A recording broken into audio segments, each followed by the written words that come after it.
سورۃ المائدہ آیت نمبر 54 سے 56 تک، 54 سے 56۔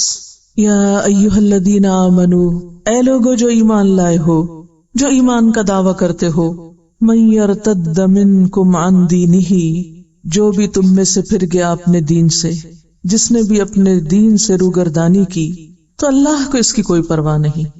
ایمان لانے کے بعد اگر اس نے دین سے کوئی دلچسپی ظاہر نہ کی، بلکہ دین کا راستہ مشکل سمجھ کر اس نے چھوڑ دیا، یا دین کا طریقہ ترک کر دیا، یا دین کے لیے کوئی قربانی نہ کی، یا دین کی خدمت کے لیے اس کے دل میں کوئی جذبہ نہ ہوا، یا دین اس کی پرائرٹی نہ ہوئی، تو اللہ کو اس کی کوئی پرواہ نہیں۔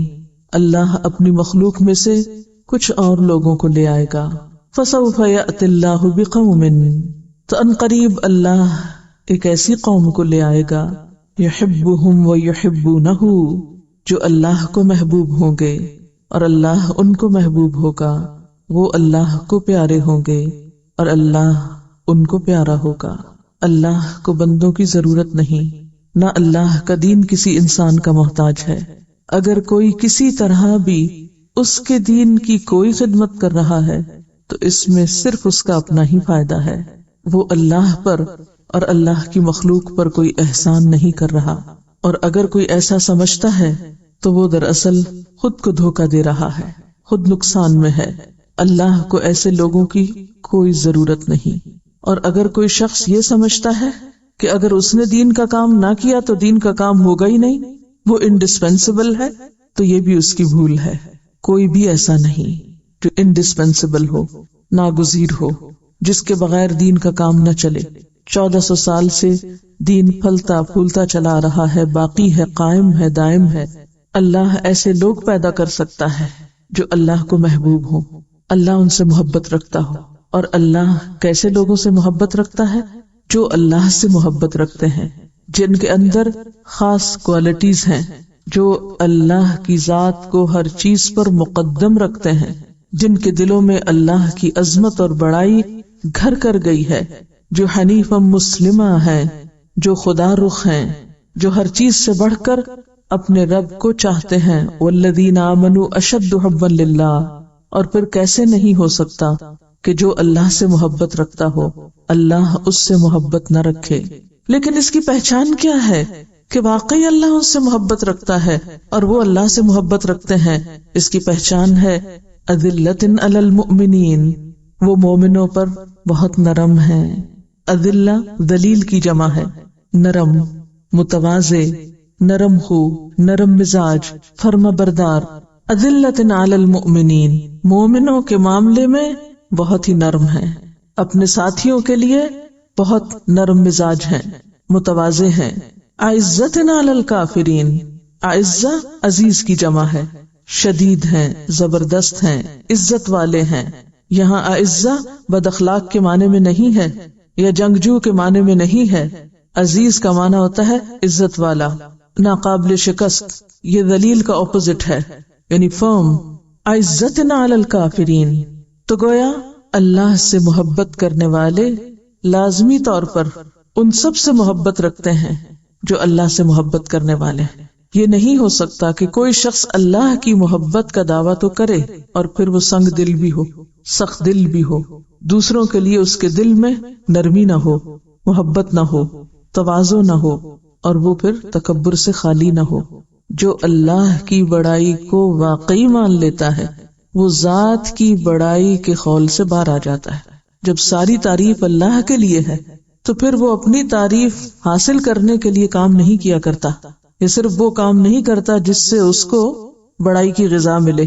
پھر وہ اللہ کے دین کی خاطر بڑی بڑی قربانیاں بھی دے سکتا ہے اور چھوٹے سے چھوٹا کام بھی کر سکتا ہے، معمولی سے معمولی کام کرنے کو بھی تیار ہو جاتا ہے، اور اسی کا نام جہاد ہے۔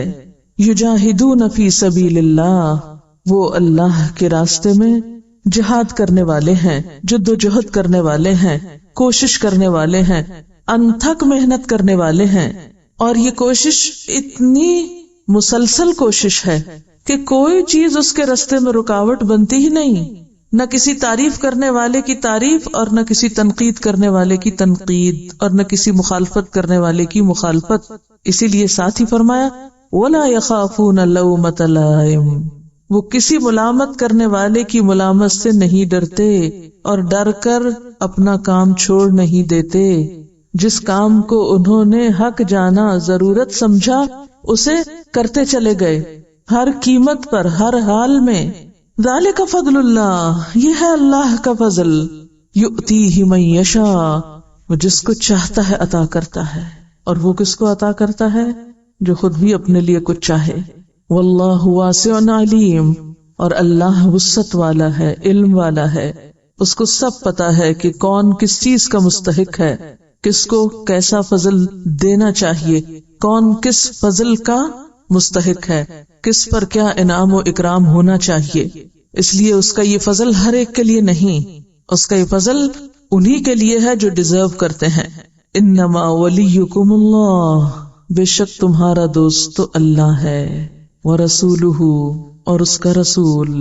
یعنی مخالفتیں ہوں، مشکلات ہوں تو پھر رجوع کس کی طرف؟ اللہ کی طرف.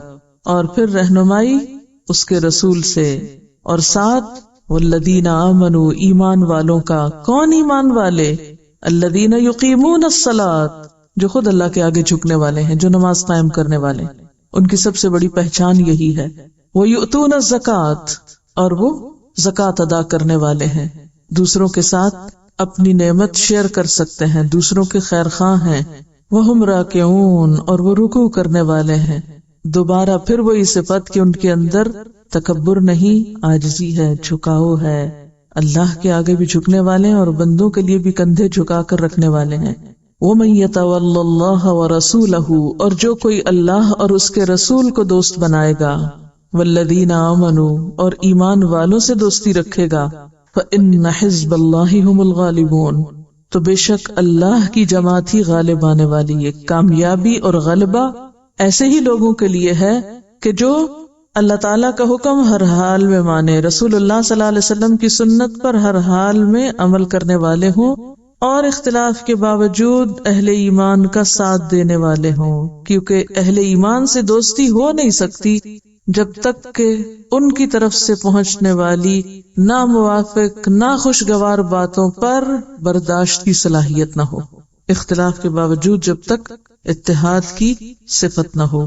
کیونکہ کہنے کو تو جو اللہ اور رسول سے دوستی کرے گا ہم کہتے ہیں تو بہت ہی اچھی بات ہے، ہم تو ضرور کریں گے.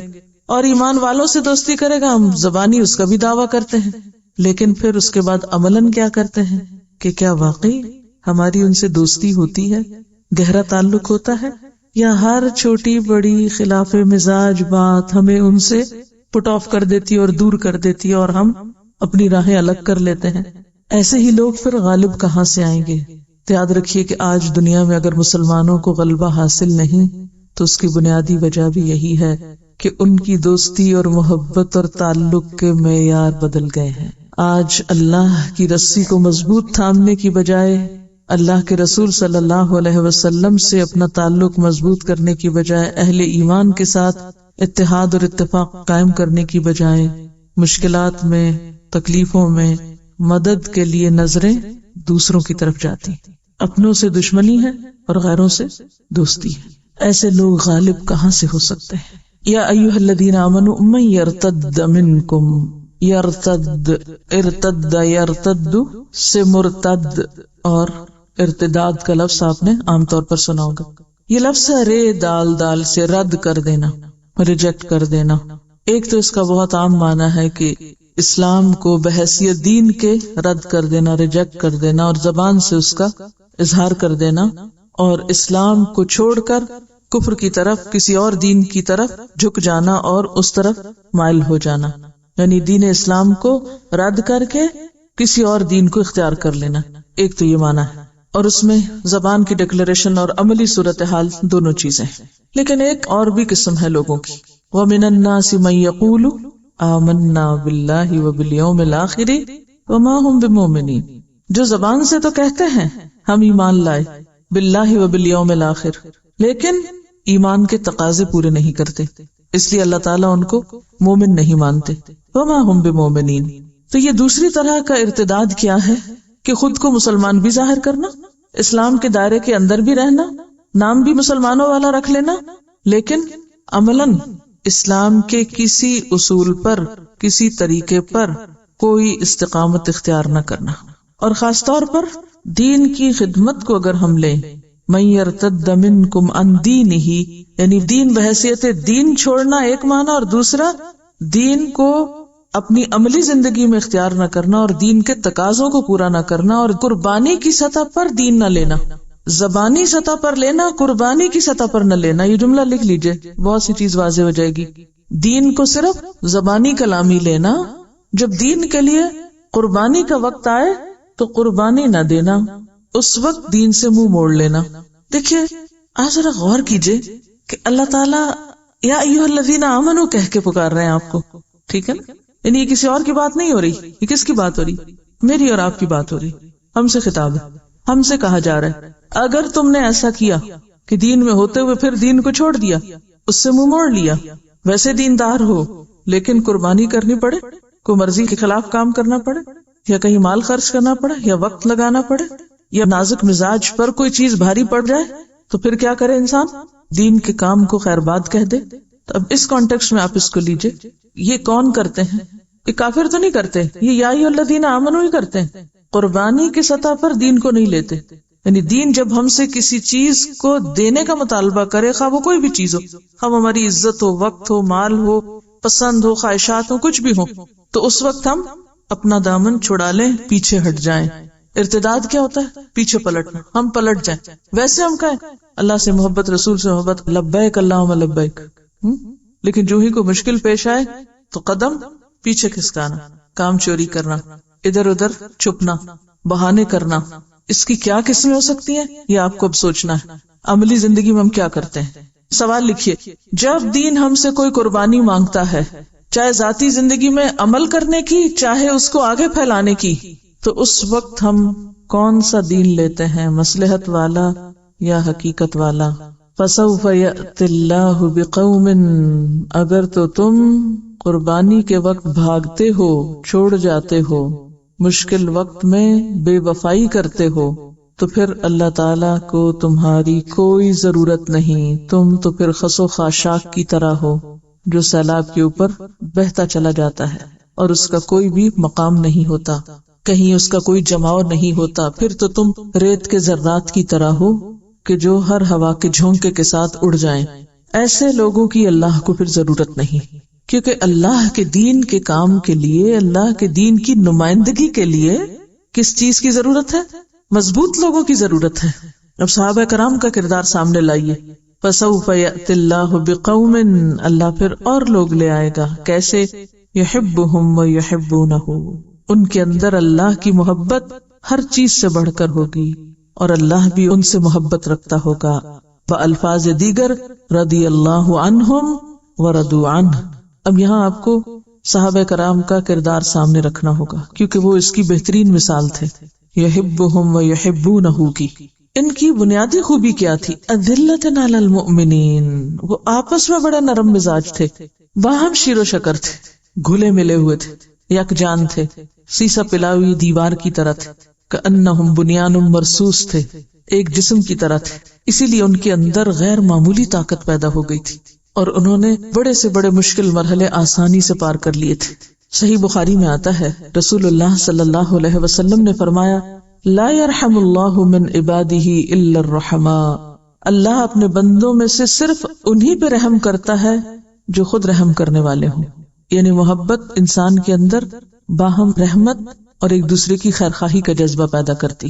اب آپ دیکھیے کہ یہاں صحابہ کرام کے باہمی تعلقات کو ایک خوبصورت معاشرے کی تصویر کشی کی جا رہی ہے کہ وہ کیا ہے؟ اذلۃ علی المؤمنین، سب ایک دوسرے کے لیے نرم ہے، ادھر بھی جھکاؤ ہے، ادھر بھی جھکاؤ ہے، ادھر بھی جھکاؤ ہے، ادھر بھی جھکاؤ۔ ایک ایسے گروہ کا تصور ذہن میں لائیے کہ جو باہم ایک دوسرے کے لیے نرم ہے، اور کچھ ایسے لوگوں کو ذہن میں لائیے کہ کوئی کسی کی سننے کو تیار نہیں، ہر ایک دوسرے کے سامنے سیسا پلائی دیوار کی طرح کہ جس میں کوئی رخنا نہیں ہو سکتا، جس میں کوئی لچک نہیں ہو سکتی، جس میں کوئی جھکاؤ نہیں ہو سکتا، کوئی کسی کی سننے کو تیار نہیں۔ تو یہ دو مختلف طرح کے کلچر ہیں نا۔ اسی لیے آپ صلی اللہ علیہ وسلم نے فرمایا، جو شخص نرمی سے محروم رہا وہ ہر بھلائی سے محروم رہا۔ آپ نے حضرت عائشہ سے فرمایا، اے عائشہ، اللہ نرم ہے، نرمی کو پسند کرتا ہے۔ وہ نرمی پر وہ چیز دیتا ہے جسے وہ سختی پہ نہیں دیتا، اور نہ ہی کسی اور چیز پہ دیتا ہے. یہ حدیث دوبارہ سنیے. اللہ نرم ہے، نرمی کو پسند کرتا ہے، نرمی پر وہ چیز دیتا ہے جو سختی پر نہیں دیتا، اور نہ ہی کسی اور چیز پر دیتا ہے. ایسی چیز سختی تو کیا کسی بھی اور طریقے سے حاصل نہیں کی جا سکتی، نہ کسی مال و دولت سے، نہ ہی کسی اور چیز سے. آپ روپے پیسے سے سونا چاندی تو خرید سکتے ہیں، کسی انسان کا دل خرید سکتے نہیں لے سکتے. وہ کس سے ملے گا؟ نرمی سے. تو گویا کسی چیز کو حاصل کرنے کے لیے سب سے بڑا ہتھیار کیا ہے؟ نرمی. کسی بھی چیز کو پانے کے لیے سب سے بہترین چیز، بہترین طریقہ نرمی ہے. نرمی سے آپ کیا جیت سکتے ہیں؟ دل جیت سکتے ہیں. اور دلوں کو جیتنے کے لیے نرمی کے علاوہ دوسرا کوئی طریقہ ہے ہی نہیں. مثلا جب آپ کسی سے بات کریں اور نرمی سے کریں تو نتیجہ کیا ہوتا ہے؟ جب آپ کسی سے بات کریں اور نرمی سے کریں تو ری ایکشن کیا ہوگا؟ جواب کیا ہوگا؟ نرمی. جواباً محبت. ٹھیک ہے نا؟ اور اگر آپ سختی سے بات کریں تو جواباً سختی. آپ نرمی سے بات کریں لوگ آپ کی عزت کو تیار ہوں گے، اور اگر آپ سختی سے بات کریں تو لوگوں کے دل میں آپ کے خلاف انتقام پیدا ہوگا، نفرت پیدا ہوگی.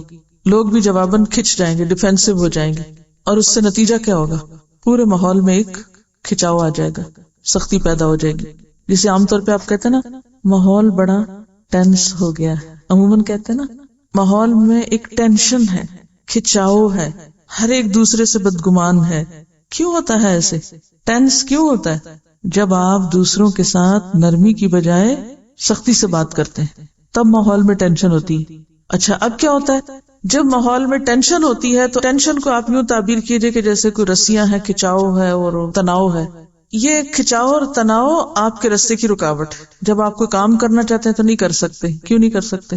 مثلاً آپ کو کوئی چیز چاہیے تھی، آپ نے گھر جا کر سختی سے مطالبہ کر دیا، مجھے یہ چیز چاہیے اور چاہیے اور چاہیے، مجھے یہ کام کرنا اور کرنا اور کرنا. مثلاً آپ لوگ دین کی کوئی بات پڑھ کے جاتے ہیں اور گھر والوں کو آج کے بعد میں تو یہ کرنے جا رہی ہوں، اعلان جنگ گھر میں. اگلے دن آپ کہیں میں دوبارہ دین پڑھنے جا رہی ہوں، اب کیا ہوگا؟ وہ کہیں گے دروازہ کھلا ہے جائیے. کریں گے ایسے؟ بہت سے لوگ یہ کہتے سنائی دیتے ہیں ہمارے گھر والے ہم سے تعاون نہیں کرتے. کہتے ہیں نا گھر والے ہمارا ساتھ نہیں دیتے، گھر والے ہمارے مددگار نہیں ہیں. کبھی آپ نے سوچا کہ آپ نے گھر والوں کے ساتھ کیا کیا ہے؟ آپ گھر والوں سے کس زبان میں، کس انداز میں بات کرتے ہیں دین پڑھ کے؟ آپ کا لہجہ، آپ کا انداز، آپ کا رویہ، آپ کا معاملہ کیا ہے؟ آپ نے ان کے دل جیتے یا ان کے لیے مسائل کھڑے کیے؟ تو ہمارے راستے کی بہت ساری رکاوٹیں اور مشکلات کس وجہ سے ہیں؟ ہماری سختی کی وجہ سے. اگر نرم ہوتے تو بہت سو کو اپنا بنا چکے ہوتے، اور جب اپنا بنا لیتے تو رستے آسان ہو جاتے. صحابہ کرام نے دین کس طرح پھیلایا؟ اذلۃ علی المؤمنین کے ساتھ. کیونکہ آپ دیکھیں کہ کیا ہمارے گھر والے مومنین نہیں ہیں؟ اب آپ کہیں گے نہیں، وہ دیکھیں عزت علی الکافرین بھی آ رہا ہے. وہ بڑے فرم بھی تھے، سخت بھی تھے. عزہ کا معنی کیا ہے؟ عزہ کا معنی بد اخلاق اور اکھڑ ہونا نہیں ہے. کبھی آپ نے عملی زندگی میں دیکھو کہ کافروں کے ساتھ وہ انتہائی بد اخلاقی اور بے مروتی کا سلوک کرتے تھے؟ نہیں، ایسا نہیں ہوتا تھا. مراد یہ ہے اس سے عزت علی الکافرین کے کافروں کے سامنے بھی اپنے دین کو عزت دینے والے تھے، وہاں اپنے دین کی لاج رکھنے والے تھے، اپنے دین کو ثابت کرنے والے تھے، اپنے دین ہی پر عمل کرنے والے تھے. ایسا نہیں کہ ان کے ساتھ بدمزاجی سے پیش آنے والے تھے یا ان کے ساتھ بے وجہ کی سختی کرنے والے تھے. تو گویا اس دنیا میں حدیث کے مطابق، میرے مطابق نہیں، حدیث کے مطابق نرمی کا کوئی آلٹرنیٹ نہیں، نرمی کا کوئی نعم البدل ہے ہی نہیں. کیوں؟ حدیث میں کیا آتا ہے کہ نرمی پر جو کچھ ملتا ہے اس کے سوا کسی بھی چیز پہ نہیں ملتا. تو نرمی کس کس چیز میں، کیسے؟ سب سے پہلے تو کہاں؟ گفتگو میں، اپنے لہجوں میں، سٹائل میں، انداز میں. جلد بازی نہیں، تیزی نہیں، شدت نہیں، سختی نہیں، ٹینشن نہیں، بحث مباحثہ نہیں، کھچاؤ نہیں. آپ دیکھیے کہ اگر آپ کسی پودے کے پاس کھڑے ہوں یا کسی دیوار کے پاس کھڑے ہوں اور اس کو آپ سخت باتیں کریں، وہ کچھ کہے گا آپ کو؟ کچھ نہیں کہے گا نا. لیکن اگر آپ کسی انسان کے سامنے کھڑے ہو کر وہی باتیں دہرائیں، کیا ہوگا؟ کوئی ری ایکشن ہوگا؟ وہ اس سے دگنی سنائے گا آپ کو. فرق کیا ہے ایک دروازے میں اور ایک انسان میں؟ دروازہ لکڑی کا ہے اور انسان زندہ انسان ہے، اس کا دل دماغ ہے. لیکن جب ہم معاملہ کرتے ہیں انسانوں سے تو یہ نہیں سوچتے کہ یہ انسان ہے، کیا سوچ کے معاملہ کرتے ہیں؟ گویا یہ لکڑی کا دروازہ ہے، نتیجہ کیا نکلتا ہے؟ دروازے نے تو آپ کو کچھ نہیں کہا، آپ نے زور سے بھی پٹخا، اس سے تو آپ بچ بھی جائیں گے، وہ پیچھے نہیں آئے گا. لیکن اگر آپ نے کسی انسان کے ساتھ یہ معاملہ کیا تو وہ چھوڑے گا نہیں آپ کو. آپ نے اس کے دل میں اپنے خلاف انتقام کی آگ روشن کر دی. اب وہ نہیں بجھائے گا اس کو، کیونکہ روشن آپ نے کی ہے، لگائی آپ نے ہے، تو اب اس کو کون بجھائے گا؟ خود ہی بجھ جائے گی، وہ آپ کو ہی بجھانی ہوگی. لیکن جب ہم کسی انسان کے ساتھ معاملہ کرتے ہیں تو یہ بھول جاتے ہیں کہ ہم ایسا رویہ اختیار کر کے دراصل اس کے اندر اپنے ہی خلاف ایک آگ بھڑکا رہے ہیں، اور اس کی جلن پہنچے گی بھی کہاں؟ واپس آپ ہی تک. تو آپ دو طرح سے رویہ اختیار کر سکتے ہیں. ایک تو یہ کہ کسی کے ساتھ نرمی سے بات کریں، آرام سے بات کریں، شرافت سے بات کریں، اور دوسرے یہ کہ آپ اکھڑ پنے سے بات کریں. اگر آپ چاہتے ہیں کہ آپ کی بات سنی جائے تو کیا سے بات کرنی ہوگی؟ بہت سے لوگ کہتے ہیں نہیں، جب تک روب نہ ہو تو بات نہیں بنتی. روب سے آپ وقتی طور پہ تو کسی کو شن کر دیں گے، شٹ کر دیں گے، لیکن دل نہیں جیت سکتے، وہ دیر پا نہیں ہوگا. اب دیکھیں کہ ایک اصول ہے نا، جیسا کرو گے، یہ ہم نے محاورہ تو رٹا ہوا ہے. کوئی ہے جس کو نہ پتا اور جس نے نہ کبھی سنا ہو؟ جیسا کرو گے ویسا بھرو گے. لیکن اس کو عام طور پہ ہم کہاں استعمال کرتے ہیں؟ جیسا کرو گے ویسا بھرو گے. جب ہم نے کسی کے خلاف کچھ کرنا تو اس وقت ہم اس کو لاجک دیتے، تم نے ایسا کیا تو لہٰذا میں نے تمہارے ساتھ ایسا کیا. یعنی یہ چیز اپنے پر نہیں لیتے، دوسرے پر لیتے ہیں کہ جیسا تم نے کیا مجھ سے بھی تم ویسے ہی توقع رکھو، ویسا ہی رویہ مجھ سے پاؤ گے. لیکن اپنے اوپر نہیں لیتے. اللہ نے اس دنیا کا قانون یہ بنایا ہے کہ جیسا کرو گے ویسا بھرو گے. اس کو آپ کس معنی میں لیں؟ اگر آپ دوسروں کے ساتھ نرمی کا معاملہ کرو گے تو جواباً نرمی پاؤ گے. ہو سکتا ہے ایک دفعہ نہیں، 2 دفعہ، 3 دفعہ، 4 دفعہ. جب یہ نرمی آپ کی سرشت بن جائے گی، آپ کی عادت بن جائے گی، تو نتیجہ کیا ہوگا؟ کچھ عرصہ مشکل ضرور ہوگی. یعنی ایسا نہیں ہوگا کہ آپ پہلی دفعہ کسی سے نرمی کریں تو آپ کو نرمی سے جواب ملے. دیکھیے، دین خول چڑھانے کا نام نہیں ہوتا کہ آپ آرٹیفیشلی کہیں ایک جگہ ایکٹنگ کر کے نرمی اختیار کریں اور پھر دوسری جگہ اس ایکٹنگ کو بھول جائیں. ایکٹنگ یہی ہوتی ہے نا. ہاں، تو کوئی بھی چیز جب آپ اس کا خول اپنے اوپر چڑھا کے صرف ایک وقتی طور پر مجبوری بے کسی کے عالم میں کہیں بھیگی بلی بن جائیں، اور جہاں آپ کو ذرا سی بھی کچھ اپنی طاقت استعمال کرنے کا موقع ملے وہاں ساری شرافت بھول جائیں، تو اس کا نام نرمی نہیں ہوتا. مجبوری کا نام نرمی نہیں ہے کہ مجبوری سے آپ کو کہیں کچھ کرنا پڑ گیا تو آپ کہیں کہ اب ہم نرم ہو جائیں. نرمی کیا ہے؟ نرمی ایک مزاجی کیفیت ہے کہ جو آپ کی شخصیت کا ایک حصہ بن جاتی ہے، آپ کے اندر بلینڈ ہو جاتی ہے. آپ کہیں بھی ہوں، بڑے سے معاملہ کر رہے ہیں یا چھوٹے سے کر رہے ہیں، برابر والے سے کر رہے ہیں، کسی دوست سے کر رہے ہیں، حتیٰ کہ کسی دشمن سے کر رہے ہیں، تو جب تک یہ آپ کے اندر نہیں آئے گی تو اس وقت تک دوسروں سے بھی آپ کو نہیں ملے گی. اچھا، آپ کسی سے نفرت کریں، جواب میں کیا ملنا چاہیے آپ کو؟ محبت. پھر سوچئے کتنے لوگوں کو ہم محبت دے رہے ہیں اور کتنوں سے ہم نفرت کا معاملہ کرتے ہیں. سوچئے ذرا، اپنے دلوں کو تو ہم نے جواز دے رکھا کہ جس کے خلاف چاہے بدگمانی کریں، جس سے چاہے نفرت رکھیں، لیکن دوسروں سے کیا تقاضا کیے کہ دوسرے ہمیں ہر دل عزیز جانے، انتہائی محبوب جانے. کیا یہ ممکن ہے؟ جیسا کرو گے ویسا بھرو گے نا. یہ اگر آپ کے ذہن میں بات آ جائے نا کہ اللہ کی عبادت کے لیے، اللہ کے دین کی خدمت کے لیے مجھے دوسرے انسانوں کی مدد کی ضرورت ہے، میں تنہا نہیں چل سکتی، میں تنہا کوئی بڑا کام نہیں کر سکتی، مجھے دوسرے انسانوں کی مدد چاہیے. اور پھر مدد کے لیے کوالیفائڈ لوگ چاہیے یا نالائق لوگ بھی ٹھیک ہیں؟ بھیڑ کافی ہے. کون چاہیے آپ کو ساتھ؟ کوالیفائڈ، سمجھدار، عقل مند، باشعور. اگر آپ باشعور لوگوں کا ساتھ چاہتے ہیں کہ وہ آپ کے مددگار بن جائیں، اگر آپ کمپیٹنٹ لوگوں کا ساتھ چاہتے ہیں، اگر آپ بہترین افراد کار چاہتے ہیں کہ وہ آپ کے ساتھ مل جائیں، تو آپ کو اتنی ہی اس کی قیمت بھی دینی ہوگی. اپنے اندر مزید نرمی اور جھکاؤ لانا ہوگا، کیونکہ ایک عام ناسمجھ انسان ہے نا، اس کو آپ کچھ بھی کہہ دیں تو اس نے جواباً کچھ نہیں کرا. اس بیچارے کی ضرورت ہے، مجبوری ہے کہ وہ آپ کے ساتھ لگا رہے، لیکن وہ کسی کام کا نہیں ہے اور آپ بہت خوش ہیں کہ وہ میرے ساتھ ہے، اتنے لوگ میرے ساتھ ہیں. یہ کوئی کامیابی نہیں. آپ دیکھیں کہ صحابہ کرام جو تھے ان کے اندر کیسی کیسی کوالٹیز تھی، کتنے شدید تھے، کتنے زبردست تھے، لیکن اس کے باوجود کس طرح آپ کے ساتھ لگے اور کس طرح انہوں نے آپ کا ساتھ دیا اور کس طرح آپ کے لیے قربانیاں کی، آپ کے لیے اپنی جان تک دینے کو تیار تھے.